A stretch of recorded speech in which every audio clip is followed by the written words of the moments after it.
अगर कनाडा जाना आपका सपना है मगर आपको ये डर लगता है कि कहीं विजिटर वीजा पे रिफ्यूजल ना आ जाए, तो ये वीडियो आपको प्रिपेयर करेगा कि किस तरीके से आप कुछ सॉलिड फाउंडेशंस बनाएं और अपने वीजा को अप्रूव कराएं। तो बने रहिए एंड तक वीडियो के साथ। सब्सक्राइब करना मत भूलिए, लाइक करना मत भूलिए, शेयर और कमेंट करना मत भूलिए। Hello note it all family, मेरा नाम इंदु शर्मा है और आज मैं आपके साथ एक और नया वीडियो लेकर आई हूं उन सभी लोगों के लिए जो विजिटर वीजा अप्लाई करते हुए इस बात से डरते हैं कि कहीं उनको कोई रिफ्यूजल ना मिल जाए। No, God, please, no, no! और इसके लिए हमें सबसे पहले ये समझना पड़ेगा कि प्रोसेस क्या है दरअसल कनाडा विजिटर वीजा को अप्लाई करने का। अगर आपने कभी भी यूके का वीजा लगाया है, काफी हद तक सिमिलर है और इसमें भी आपको क्या करना पड़ता है, यहाँ कोई भी इंटरव्यू नहीं है।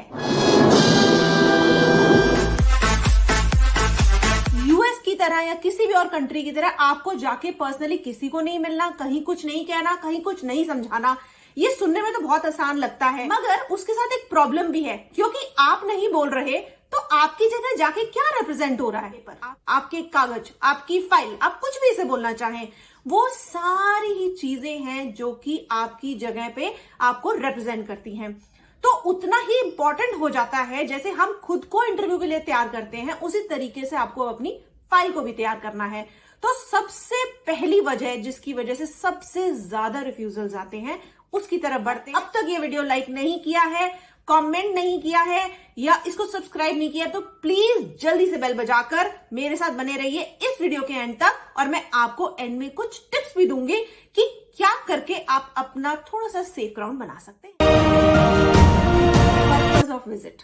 अब दोस्तों, हम कोई भी काम बिना सोचे समझे तो नहीं करते। तो हम अगर इस देश से बाहर जा रहे हैं, किसी कंट्री में एंटर कर रहे हैं, कनाडा में जाना चाहते हैं, तो उसकी कोई वजह होगी। तो हमें बहुत ही क्लियरली अपना पर्पस ऑफ विजिट उनको समझाना चाहिए। ये क्लियरली बताना चाहिए कि हमें वहां क्या करने जाना है। वहां कोई फैमिली फंक्शन है, हमें घूमना है या हमें कोई चीज देखनी है, वो सारा कुछ कहीं ना कहीं क्लियरली आपको मेंशन करना चाहिए। और जो लोग वो चीज नहीं करते हैं उनको ना बहुत ज्यादा प्रॉब्लम आती है। अक्सर लोग क्या करते हैं, हम जा रहे हैं, बस हम कनाडा जा रहे हैं या हमारी फैमिली वहां पे है। ये कोई रीजन नहीं है, क्योंकि आप उस कंट्री में as citizen, as a PR आपके कोई राइट्स नहीं है। तो आपको बड़ा क्लियरली ये चीज समझानी पड़ेगी कि आप वहां क्यों जा रहे हैं। ईमानदारी से वही वजह बताइए जो दरअसल है, क्योंकि वहां पे ह्यूमन रिलेशंस को भी बहुत इंपॉर्टेंस दी। अगर आप ये कर पाएंगे तो काफी हद तक आप एक ह्यूमन कनेक्ट बना पाएंगे और रियली आपका केस सामने जाके प्रेजेंट हो पाएगा। सो ये थी पहली वजह। अब चलते हैं दूसरी की तरफ। Financial status. पहले तो आपने ये बता दिया वीजा ऑफिसर को कि आप जाना क्यों चाहते हैं, और दूसरी वजह आपको ये बताना पड़ेगा कि अगर आप वहां जाएंगे तो जाएंगे कैसे। आपके टिकट के पैसे आपके पास हैं कि नहीं है, वहां जाके आप खाएंगे क्या, रहेंगे कैसे, उन सब चीजों का खर्चा आप कैसे उठाने वाले हैं, ये सब आपके पास प्रूव करने का सिर्फ एक ही तरीका है, अपनी स्टेटमेंट ऑफ फंड्स। अब स्टेटमेंट ऑफ फंड में क्या क्या चीजें आती है, तो ऑब्वियसली आपके अकाउंट में, सेविंग अकाउंट में, आपके कैश अकाउंट में, किसी भी तरीके से आपके पास कैश पड़ा है, वो एक स्टेटमेंट आप साथ में लगा सकते हैं। म्यूचुअल फंड्स है तो आप म्यूचुअल फंड्स की स्टेटमेंट लगा सकते हैं। आपके पास एफडी है, कोई भी चीज जो कि आपको फाइनेंशियली स्टेबल दिखाती है, वो सारी ही चीजें यहाँ पे आप लगाइए। काफी लोग ये कहते हैं हमने तो ये लगा दिया, हमने तो वो लगा दिया, और लगाने की जरूरत नहीं है, मैंने 2 लाख रुपए दिखा दिए, मैंने 4 दिखा दिए, मैं 5 क्यों दिखाऊं। दोस्तों, वहां से इंफॉर्मेशन बाहर नहीं जाती है। जितने ज्यादा आप अपनी इंफॉर्मेशन उनके साथ शेयर करेंगे उतना ही आपका स्ट्रॉन्ग केस बनता है। ये भी कहते हैं कि मैं भी रिसेंटली डालूं तो वो कैसे देखेंगे। इसमें कोई प्रॉब्लम नहीं है कि आपने रिसेंटली फंड अपने अकाउंट में मूव किया है, बट कहां से मूव किया है ये इंपॉर्टेंट है। अगर आपने अपने ही कुछ म्यूचुअल फंड्स को तोड़ के अपने सेविंग अकाउंट में पैसा ट्रांसफर किया है तो कोई प्रॉब्लम नहीं है, बिकॉज आपके पास clear chain of movement of money है। हाँ, मगर आपने किसी से कैश उधार ले लिया है और किसी ने आपको दे दिया, सडनली आपने अकाउंट में 3-4 लाख रुपए डाल दिए, वो आपको प्रूव करना बहुत महंगा पड़ सकता है। अगर आप सैलरीड हैं तो अपनी सैलरी स्लिप्स दिखा सकते हैं कि किस तरीके का पैसा हर महीने आपके अकाउंट्स में आ रहा है, या आपके एसेट्स की क्या वैल्यू, आपके नाम के घर, आपके नाम पे घर है, आपके नाम में गाड़ी है, कुछ भी, वो सब कुछ आप शो कर सकते हैं। एक और क्वेश्चन इसमें अक्सर ये पूछा जाता है कि हम तो बुजुर्ग हैं, हम ओल्ड हैं, हम रिटायर्ड हैं, तो हम कैसे शो करें।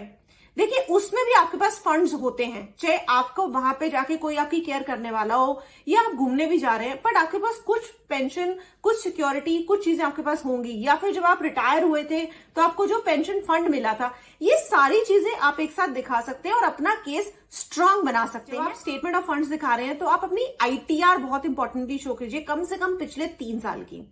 तो उससे बहुत वो हो जाता है कि आप सडनली आज अमीर नहीं बने, आप रेगुलरली गवर्नमेंट के खाते में पैसे देते हैं और एक अकाउंट है, आप एक एस्टैब्लिश्ड बंदे हैं। आप चलते हैं तीसरे की तरफ, और तीसरा क्या है कि आप अपनी कंट्री में, यानी कि अपनी होम कंट्री में कितने एस्टैब्लिश्ड हैं,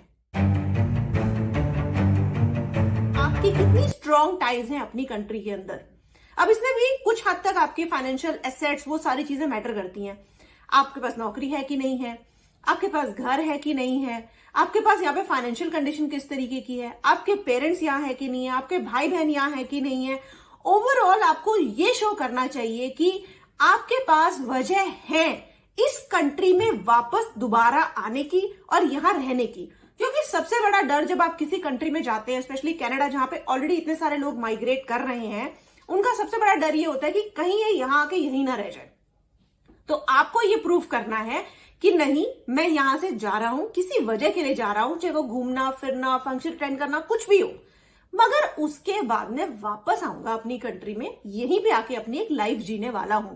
तो यहाँ की आपको लाइफ की एक झलक दिखलानी पड़ेगी, जैसे कि आपकी नौकरी है, आपके पास पैसा है, आपके पास घर है, गाड़ी है, ये सब आपको एक स्ट्रॉन्ग बॉन्डिंग क्रिएट करते हैं। तो ये बहुत इंपॉर्टेंट है दोस्तों, आपको उनके लिए, आप उनके सामने क्लियरली प्रेजेंट करें कि क्या आपकी टाइज हैं इस होम कंट्री के साथ। सो ये थी हमारी तीसरी वजह। अब चलते हैं हमारी चौथी वजह की तरफ। तो अगली हमारी जो चौथी वजह है उस पर जाने से पहले एक अर्जेंट रिक्वेस्ट आप लोगों को, प्लीज सब्सक्राइब कीजिए इस वीडियो को। और अगर अब तक आपको ये वीडियो बहुत पसंद आया तो मुझे ये भी बताइए कमेंट में कि और क्या आप देखना चाहेंगे। लेंथ, यानी कि आप वहां पे कितने समय तक रहने वाले हैं। सबसे आसान मैंने बहुत सारे लोगों से सुना है, और अक्सर ये वीडियोस में क्वेश्चंस आते हैं लोगों के कि मैं कितनी स्टे बताऊं, कितनी स्टे बताऊं। इस चीज पे मैटर करती है कि आप वहां जा किस वजह से रहे, जो हमारा पहला पॉइंट था, योर रीजन ऑफ ट्रैवल। जो आपका रीजन ऑफ ट्रैवल है और जो आपका स्टे ऑफ लेंथ है, कुछ हद तक कनेक्टेड होने चाहिए दोस्तों। अगर आप एक शादी में जा रहे हैं, शादी कितने दिन चलेगी, 2, 4, 5, 10 फंक्शन करके आप 1 महीना, 1.5 महीना रहकर आ सकते हैं। अगर आप ट्रैवलिंग के लिए जा रहे हैं, आपने अगर अपनी एक आइटनरी वगैरह बनाई हुई है, तो आप 1 महीने, 1.5 महीने, 2 महीने उस सब चीजों को बीच में इंक्लूड कर सकते हैं। अगर आपकी फैमिली में कोई बीमार है, तो उस आदमी की किस लेवल की, किस तरीके की बीमारी है, उसके हिसाब से आप एक समय बताइए। सिर्फ ये नहीं कि हाँ 6 महीने का विजिटर वीजा मिलता है तो मैं 6 महीने का बोल दूं, नहीं, ये बहुत गलत अप्रोच है। और जैसे ही आप ऐसा कहते हैं, वीजा ऑफिसर को ये लगता है कि आप झूठ बोल के उस कंट्री में एंटर करना चाह रहे हो और शायद वहीं पे बस जाएंगे, या फिर आप एक्सटेंशन जरूर लेंगे। आपको इस तरीके का कोई इंप्रेशन नहीं देना है दोस्तों, बिल्कुल भी, कि आप वहां जाके बसने वाले हैं। बड़ा क्लियरली इस चीज को समझिए। जो आपने वजह बताई थी, उस वजह की एक ड्यूरेशन एक आम आदमी के दिमाग में होती है, वही आपने बता दी। जो आप फाइल प्रेजेंट करें, अपना जो केस प्रेजेंट करें, वो इतना क्लियर हो कि वीजा ऑफिसर के पास वजह ना हो आपको मना करने की। और इसको सपोर्ट करने के लिए अगर आपके पास कोई भी डॉक्यूमेंटेशन है या कुछ भी है, जैसे कि अगर आप शादी अटेंड करने जा रहे हैं, हो सकता है कोई अगर फैमिली वाला बंदा बीमार है तो उसकी मेडिकल हिस्ट्री के पेपर हो सकते हैं। जो भी आपको लगता है कि वजह है, उसके लिए जो सपोर्टिंग डॉक्यूमेंट आप लगा सके, उसको प्लीज लगा के उसी के अकॉर्डिंगली आप अपना समय मांगिए। तो दोस्तों, हमारा जो 5वां पॉइंट है और आखिरी पॉइंट है, उस पर जाने से पहले आपके लिए जो है कि अगर आप किसी की स्पॉन्सरशिप पे जा रहे हैं, तो उस स्पॉन्सर के डिटेल्स आप बहुत क्लियरली मेंशन कीजिए। वो स्पॉन्सर आपको एक लेटर देता है जिसके की फॉर्मेट्स बड़े ही क्लियरली वेबसाइट्स पे अवेलेबल है। वो उसमें अपनी सारी इंफॉर्मेशन दे, अपना स्टेटस बताए कि वो वहां पे एक परमानेंट रेजिडेंट है, या वो वहां का सिटीजन बन गया है, या वो वर्क वीजा पे वहां पे है। जो भी उसका स्टेटस है वो क्लियरली बताए। फिर उसके जो फाइनेंशियल स्टेटस है, अगर वो ये कहता है कि आप उसके घर में जाके रुकने वाले हैं, तो क्या उसके पास घर है, उसके घर में आपको रुकने की जगह है, तो वो सारी चीजें आपको बड़ा क्लियरली मेंशन करनी है। तो स्पॉन्सर जिन लोगों के पास होता है, सिर्फ स्पॉन्सर होना ही बहुत नहीं होता, वो स्पॉन्सर किस तरीके से आपको बुला रहा है, किस तरीके की इंफॉर्मेशन, वो भी बहुत इंपॉर्टेंट होती है। तो ये था मेरा एक इंपॉर्टेंट टिप। ये जो पांचवा पॉइंट है ना, अक्सर लोगों ने इग्नोर किया होता है। होता क्या है कि जब हम किसी भी कंट्री में जाने की कोशिश करते हैं, स्पेशली कनाडा, यहां पे थोड़ा सा हमें प्रॉब्लम किस लिए आती है, क्योंकि बहुत सारे लोग ऑलरेडी इंडिया से वहां पे माइग्रेट हो रहे हैं। तो वो थोड़ी सी ना आपकी ट्रैवल हिस्ट्री देखते हैं। आप 50 साल से अपनी कंट्री में रह रहे हैं, आप कहीं नहीं निकले, आपके पास कोई ट्रैवल हिस्ट्री नहीं है, और सडनली आप एक जाके कनाडा में बिना किसी वजह के, मेरी कोई फैमिली नहीं रहती, कुछ नहीं, मैं सडनली कनाडा घूमने जा रहा हूं, तो उसके हिसाब से जो वीजा ऑफिसर है उसको थोड़ा सा लगता है कि कुछ तो दाल में काला है, कुछ प्रॉब्लम है, इस आदमी की कोई ट्रैवल हिस्ट्री नहीं है। इसलिए मैंने कुछ लोगों को, मैं ये नहीं कह रही कि मैं रेकमेंड कर रही हूं, बट मैंने कुछ लोगों को देखा है कि वो क्या करते हैं कि वो आसपास की कुछ कंट्रीज में घूमने जाते हैं जो इंडिया के आसपास हैं। अगर आप मैनेज कर सकते हैं तो ये भी एक अच्छी ऑप्शन है आपकी फाइल को थोड़ा सा स्ट्रांग बनाने के लिए। चाहे वो आप श्रीलंका जाए, नेपाल जाए, भूटान जाए, थाईलैंड जाए, कोई भी। मैं ये नहीं कह रही हूं कि मैं कोई रेकमेंड कर रही हूं, मैं ये इसलिए कह रही हूं क्योंकि ये इंडिया के पास है, शायद आपके उतने एक्सपेंसेस नहीं होंगे, बट थोड़ी सी ट्रैवल हिस्ट्री दिखाना बहुत ही आपके केस को स्ट्रांग बनाएगा, क्योंकि वजह तो होनी चाहिए ना आपके पास, आप एक कंट्री में सडनली उठ के जाना क्यों चाहते हैं। तो ये ट्रैवल हिस्ट्री अपनी स्ट्रांग बनाना आपको बहुत ज्यादा हेल्प करेगा, आपकी स्ट्रांग फाइल बनाएगा, जिसके उससे विजिटर वीजा के लिए वीजा ऑफिसर को भी लगेगा कि हाँ यार, ये बंदा हमेशा घूमता है और इसे यहाँ पे आने के लिए कोई परेशानी नहीं होनी चाहिए। तो ये भी दोस्तों बहुत इंपॉर्टेंट चीजें हैं जो आपको ध्यान में रखनी चाहिए। अब हम वीडियो के एंड तक पहुंच गए हैं और अब हम बचे हुए हैं अपने टिप की तरफ, जो कि एक मैंने आपको ऑलरेडी दे दिया है। और दूसरा टिप हमारा इसमें दोस्तों क्या कि अगर आपकी फैमिली में किसी की एज 18, 19, 20, 22 है तो प्लीज कीप इन माइंड उसके वीजा लगने के चांसेस काफी कम हैं, क्योंकि उन्हें बड़ा क्लियरली ये लगता है कि जो लोग इस एज में वहां जाएंगे, शादी कर लेंगे, उसी के बेसिस पे उनका वीजा एक हस्बैंड वाइफ स्पाउस में कन्वर्ट हो जाएगा और वो वहीं पे रह जाएंगे। ऐसा नहीं है कि बिल्कुल ही उन लोगों को नहीं जाना चाहिए, बट प्लीज थोड़ा सा अपनी प्लानिंग इस तरीके से कीजिए कि आप 18 साल में ही आके मतलब अपना वीजा लगाने की कोशिश ना करें, या फिर वो एक फैमिली वीजा में कन्वर्ट हो।